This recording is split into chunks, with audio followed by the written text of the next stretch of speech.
Isso depende de cultura para cultura, mas algumas características, por exemplo, alguns objetos, você tem o canto, no Brasil, nas culturas ameríndias brasileiras, eles usam muito canto. O canto também pode, de alguma maneira, conduzir esse indivíduo, seja ele homem ou mulher, xamãs, né, a uma estrutura não ordinária, ou seja, eles vão visitar alguns espíritos, ou eles vão visitar alguma entidade nada agradável, e esse canto pode ajudar nessa tarefa.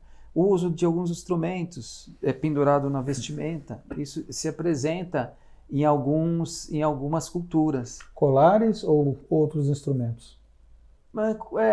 Esse tipo de colar nem tanto, mas você tem roupas, por exemplo, em roupas de cultura siberiana, que eles penduram espelhos. A gente pode até falar sobre o espelho, que é interessante. Espelhos. Em algumas outras culturas você vê até prego. Prego? Prego. Você vê muito isso na África. Só que o africano, ele é muito mais curandeiro do que xamã.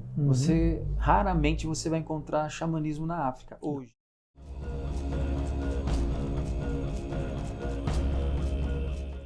Todo xamã pode ser curandeiro e nem todo curandeiro pode ser xamã.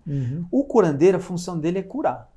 O xamã ele pode ter 1000 estruturas. Ele pode ser um agente cultural, uma pessoa que cura, uma pessoa que organiza uma gincana. Ou seja, ele está envolvido na vida tanto ordinária como extraordinária ou sobrenatural daquela comunidade, daquela aldeia. Então, assim, o xamã ele tem acesso ao sobrenatural. De uma forma quase que livre, diferente do curandeiro. O curandeiro ele acessa algumas questões do sobrenatural, traz para essa realidade e consegue aplicar no indivíduo. O xamã ele trafega, é uma coisa impressionante, Gilson. Ele consegue sair quase que com facilidade dessa situação para uma situação ou situações que a ciência ainda não consegue verbalizar.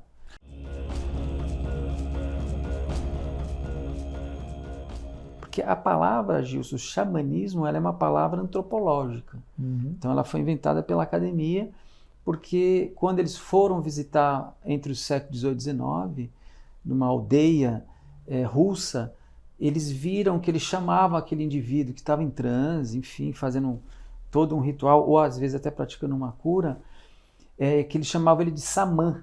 Então ficou samã, xamanismo.